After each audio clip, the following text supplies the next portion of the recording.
Well, good afternoon, ladies and gentlemen. I'm Pat Griffiths. I hope you enjoyed this morning's session. Round of applause if you did. Thank you. I thought it was great myself, and hopefully you had some food for your stomach after some food for thought this morning.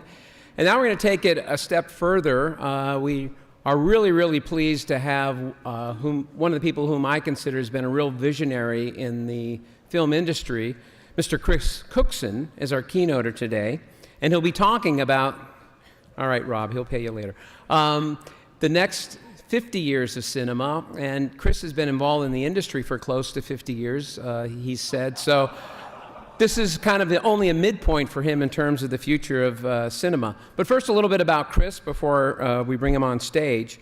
As president of Sony Pictures Technologies, Cookson oversaw the development and implementation of the studio's technology policy and processes. He also served as Sony Pictures chief liaison with other Sony Corporation businesses in the area of technology. Cookson's team led the studio effort to evangelize and implement 4K. I think many of us who have been around remember that. 3D and digital file-based workflows in the making of entertainment across Sony Pictures and beyond.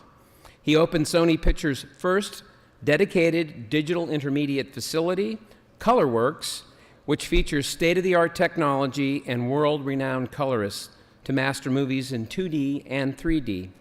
Before joining Sony, Cookson was Chief Technology Officer of Warner Brothers Entertainment and President of Warner Brothers Technical Operations Division.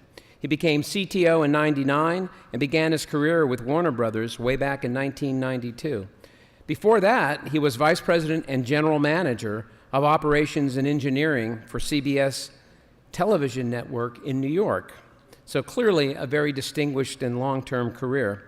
And before that, he spent 10 years with ABC Television Network, where he won an Emmy Award for his work as director of the ABC and International Olympics Broadcast Center.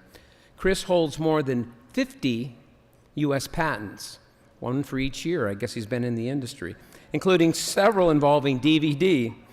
He has also led the effort to maintain high standards of quality on theatrical digital post-production technologies.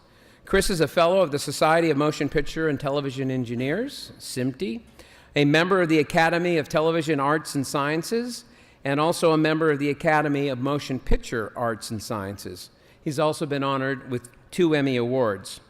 So clearly Chris has been an industry visionary, and for those of you who know him, he's frequently outspoken. But today, he will also be uncensored. So please join me in welcoming Mr. Chris Cookson.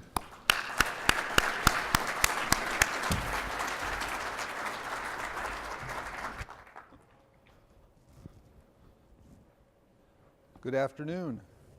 I was concerned that we actually would have just enough people to sit around in a little cluster down front and talk, so having to stand up on the stage is a little harder than I anticipated.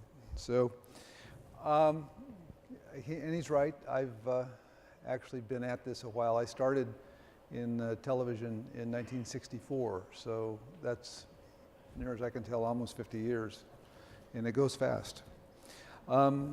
I've always found that one of the best ways to figure out what I should be doing today is to try and place myself in the future and look back and consider the trends in technology and in attitudes, and to visualize the tools that we will have and that those newcomers who will be disruptive to us will be able to employ. Hindsight being so much more reliable than foresight makes it much easier to do what you'll be glad you did way back in 2014.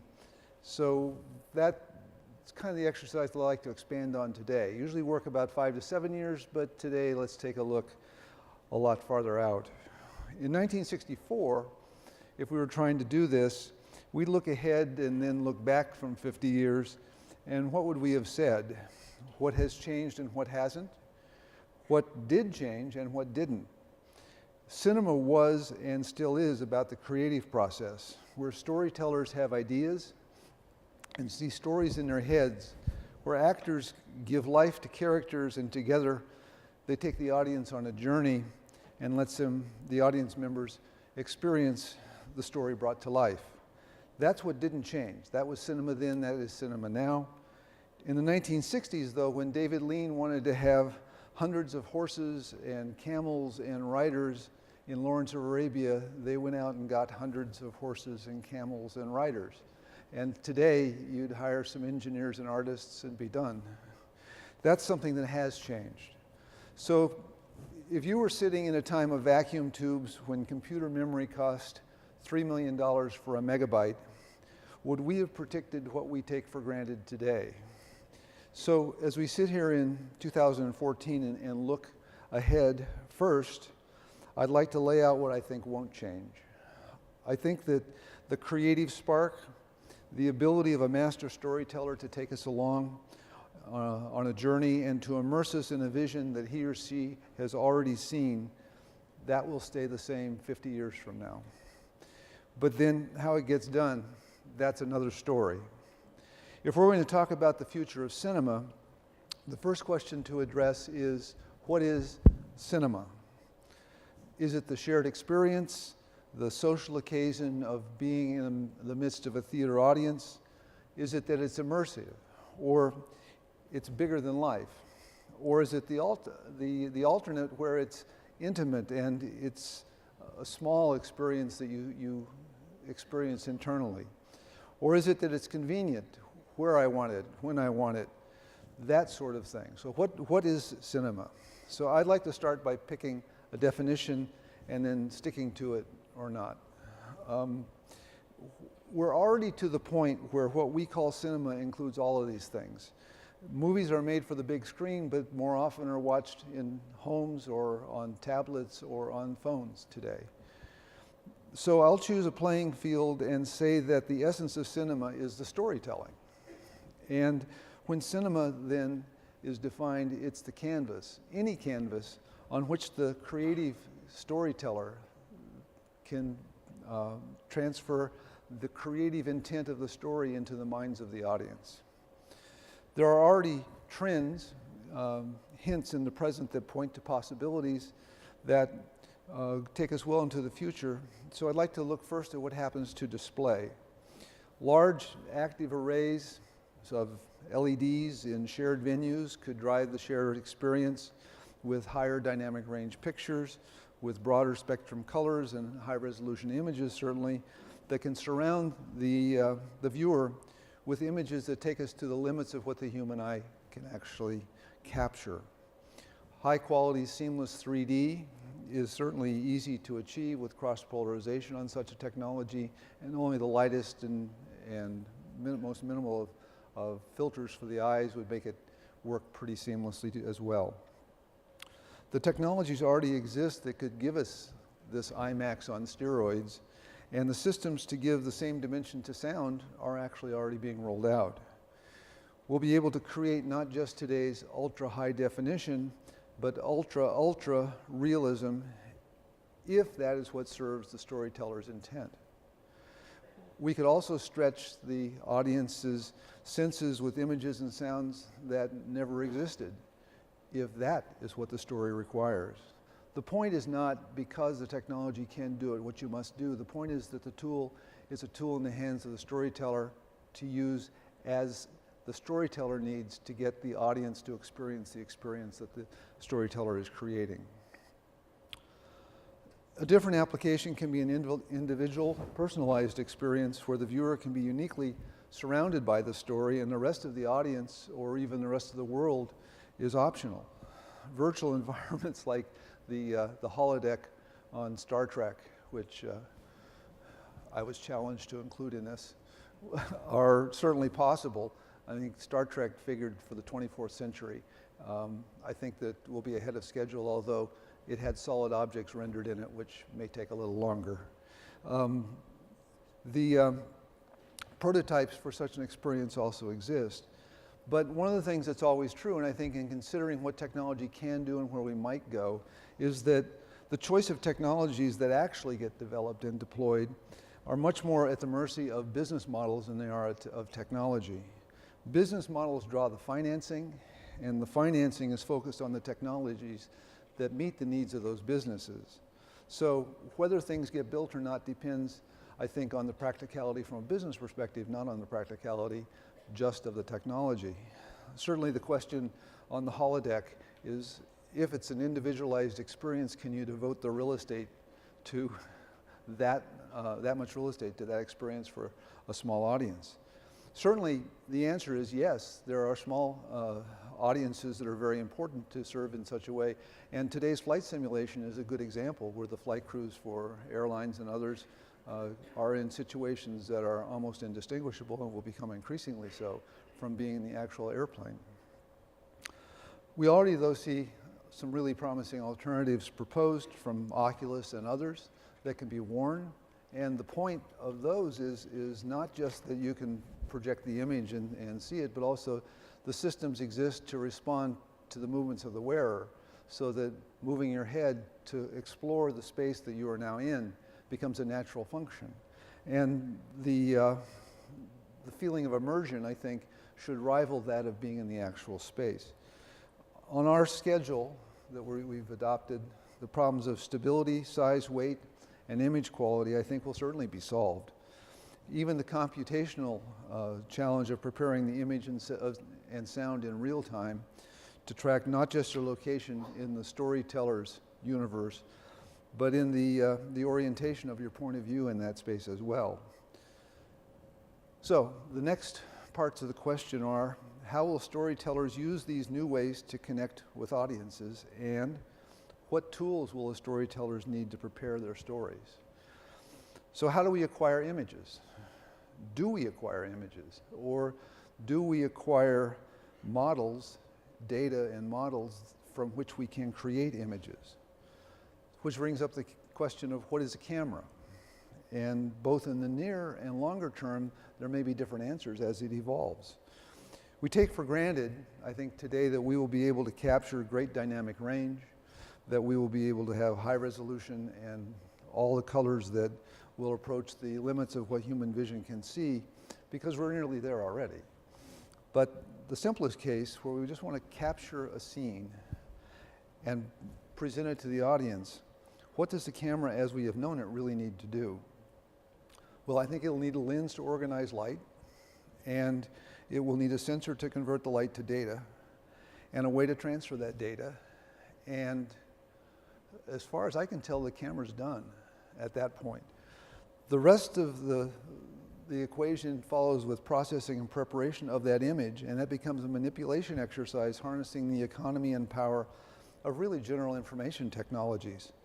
And it becomes the challenge for the designers of software to actually use that power as it has emerged and is emerging to be able to do what's necessary to put the images in the form to be used in the actual presentation to the audience. So whether it's for recorded storytelling or live events, the traditional video-centric pipeline that we have known is being replaced. The scale of research and development and the size of the IT marketplace will drive the cost of purpose-built solutions from the market.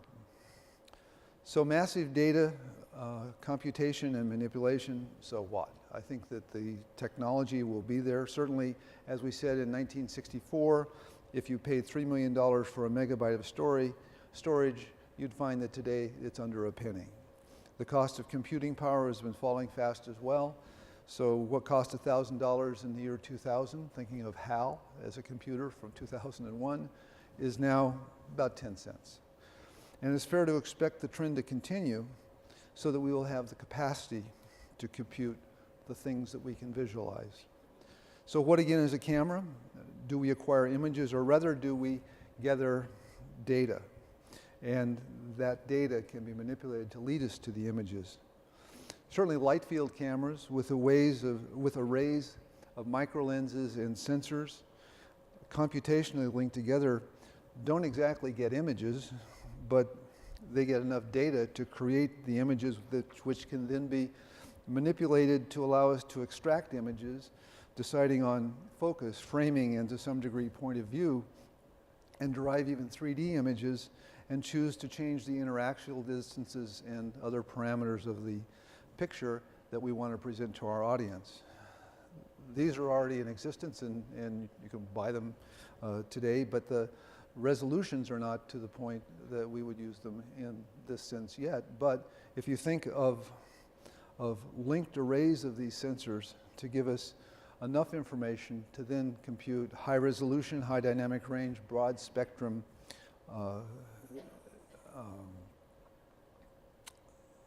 computer models that we can use to actually place the story and then place the audience in the story. I think it's practical to think that on our time schedule that these are capabilities that we will see as well. So it's about giving the storyteller the freedom to manipulate the scene, the characters, the lighting, and the elements that are in that scene that we can look forward to, and thinking about the tools we see already in CGI and animation and gaming, you know certainly the direction that this can and will take. So interactive storytelling fits our model as well, and we have the power to render experiences on the fly from these models we described, such that you'll be able to tell the story and take into account in that story the reactions of your audience. But I look at this and think it's different than gaming because the storyteller still controls the experience. And your input as the audience is a factor in further creating the experience, but I think that my definition of cinema is where we have a storyteller who is taking us on a journey. I think that there will be storytellers who are good at taking that into account and manipulating it and presenting it, but I also think that the audiences will continue to respond to a good linear story well told. It's not a question of technology, and many people have heard me say that I believe that Homer had all the technology that he needed to ask his audience, what do you think they did with that horse next? And if the audience said burn it, it would have come out a little differently. So I think that it's important to recognize that we as humans respond to being taken on that journey by a good storyteller. Third part of the equation we already touched on, harnessing readily available computing power into software tools that leverage the exploding power not just of the computing, but the power and ubiquity of networks to enable collaboration without concern for geography, to allow manipulation, creation at the speed of thought, to give the storytelling team the canvas on which to create anytime and anywhere. So how do we create a world where the storyteller doesn't have to master technology to get the vision from the imagination to the audience? And that's the challenge that I'd like to pose. What tools do we need to make the creative process work at its own ideal pace and not work around the mechanical needs of the process? I mean, the worst example of this historically was waiting till tomorrow to see what you shot today. We're past that, but how many other ways do we ask the storytelling team to position themselves, pace themselves, and act in response to what the technology is asking of them, not have the technology respond to what they would really most need? So when we look at the opportunity to focus on the things that will help redefine cinema in the years to come, the question becomes, how can we engage to drive, to define, and thrive in the new order that emerges? Today's work on integrating workflows so that elements flow smoothly from one step to the next, eliminating unproductive effort to transport, convert, and stage data are first steps in this road. Leveraging networks to defeat geography is already underway. Generations coming up, my kids, understand the collaboration using technology and expecting to connect online is just natural. I mean, the thought that people give today to FaceTiming, you know, when I was a kid, we would go to Disneyland to see an example of a video phone. And this is just taken for granted by the population coming up that will drive our business in these 50 years. What we see as social uses of technology have become ingrained, and there's a big part of the population that's coming up will expect to see these in their business lives as well. Now, we haven't discussed gaming because the definition left it out. I chose. The gaming surely, though, will use many of the same tools that we have described. The definition of cinema, though, that we chose says that somebody's got to be taking you on a journey, and if you control the outcome, you've given up that control. But the gaming world is also developing tools of its own that the creative processes of cinema might employ. Next month in San Francisco, they're holding the first neurogaming conference, and its focus is going to be on harnessing electrical impulses from the brain to directly couple to the action of games. And this grows out of therapies that are used in psychology today. But consider not just the application to this to an interactive story where the author of the story senses the reaction or anticipates and senses the reaction of the audience and then has the story respond in ways to how well it's achieving certain goals. But think also about how we could apply these kinds of technologies to our creative process as well, allowing the storyteller, what we've called the filmmaker, think a creation into being, to manipulate the elements at the speed of thought, to cull from the data captured in production the composition, the focus, and the performance that best serves the story. If cinema is about letting the storyteller's mind create and then impart that creation into the minds of the audience, then our job on the technology side, I submit, is to make the technology seem to disappear. Our challenge and opportunity is to leverage the technologies that we know will be there to create the tools and the applications and the interfaces that are so powerful and so intuitive that storytellers, filmmakers, can focus only on creating and telling their stories. That's what I think won't change. So, am I right about what will change and what won't change? I invite you all to join me at NAB in 2064 for a follow-up session, and I would welcome your comments at that time. Thank you very much.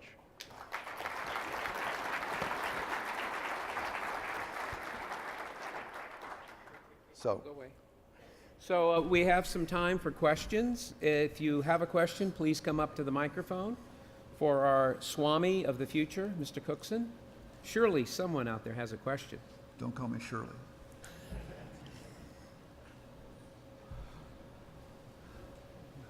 Hummel promised to heckle, but he hasn't said a thing. Oh, here comes Richard F. Doherty. Hi, Richard. One of the Richard F. Dohertys, yes. One of the Dohertys. Yes. Chris, a wonderful presentation. How do you see different storytellers accepting the idea they can do things very differently than David Lean, that they can work with caption and other things and create stories, and as we heard this morning, stories for different audiences, perhaps around a common core. How do you see that evolving on the education front or the passion front from those storytellers? Well, kind of a similar question, because I was working on a system for leveraging cloud technologies to do the post-production process so that teams could work without geography. And so we were thinking of, your editor lives in New York, you're shooting in Louisiana. And you must step back into the spotlight, Mr. Cookson. There you go. I was hoping to be able to see you guys. So there's light over this way, they say. Yeah. I warned them I was actually going to do that during Q&A, so if there's no light, I'm sorry. Where was I? Oh, so people say, well, people are not going to change. But when we talk about the horizon being out there more than just a year or two, you realize that the expectations of the people who come up are going to be the expectations that I see in my kids today. And the ability to FaceTime people online. I mean, who wants to drive 2 hours to get from the Valley to Santa Monica at rush hour to have a meeting? Right. And you're going to look at stuff together and consider how you're going to edit it, when you both could be sitting, in the comfort of your home, looking at a screen and writing on the screen the things. Look at that palm tree, make it go away. So I'm looking at an audience who will have experienced the kinds of flexibilities that we're talking about in their personal lives, and will, I think, come to us and question, why can't I do that at work? So I don't think that there's going to be a problem of acceptance. I think that there will be old people like me who it's harder for, but I think that a lot of people who are coming up will readily adopt the new tools and new ways of working. Great, thank you. See you in 2064. Yeah. Over this side, please identify Hi, Peter Olenek, Dry Dock Studios.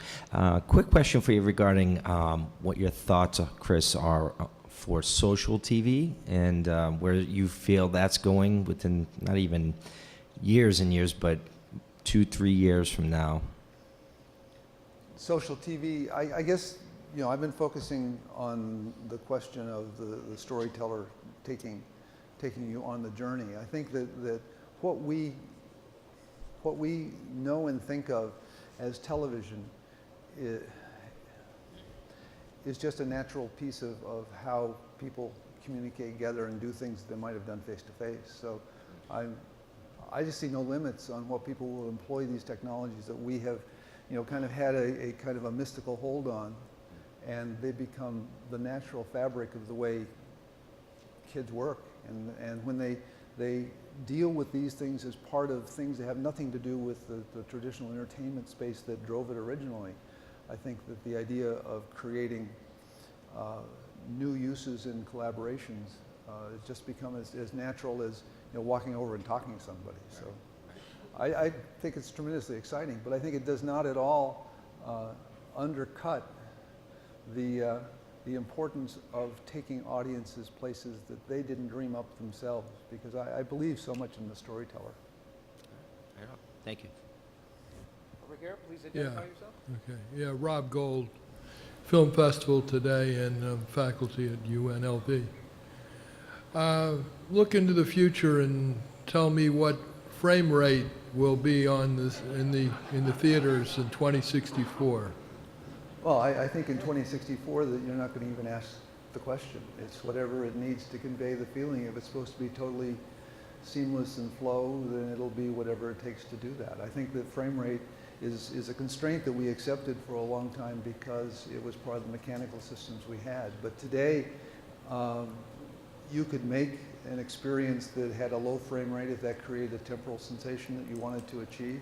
And then you could go to 120 frames a second or more for a period of the piece that was supposed to be just totally dynamic. And I think that if we think about what color is it, we think about how bright is it, we think about how's the actor look and all of those things, I think the question is to say those are all tools that the filmmaker has. And I keep saying filmmaker, it's kind of like talking about dialing a phone, But those are tools that the filmmaker will have to try and create a sensation within the minds of the audience. And so if the frame rate being very high so that the motion is ultra fluid serves the story, then technology will allow it. And if you want to maintain a kind of a retro look where you go back to 24 frames a second to create something of a proscenium effect because of the way the brain receives that, you can do that as well. And there's nobody who's going to constrain you. Will there still be filmmakers shooting film in 2064, or will it be dead? I suspect that you'll have a hard time finding anybody to process it for you in 2064, even if you have a freezer full of it from today. So. Time for one last question. Yeah, this is Turaj Ibrahimi from EPFL. Actually, my question is very related to the last sentence. If I understood well, the key here is storytelling. Now, as we get closer to 2065, is the storytelling by a human, or can we entirely make the process of creation done by machines? What are your thoughts on that?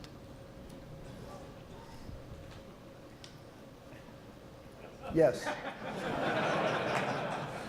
I think that there's a whole other conference that we can have on artificial intelligence.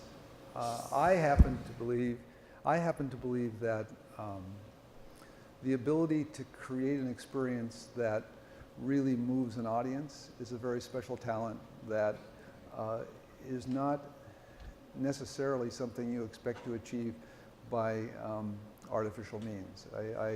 I know that there are a lot of things that we will have that get created by formula, but I think that the highest sense of what I see as cinema, as art, is a human thing.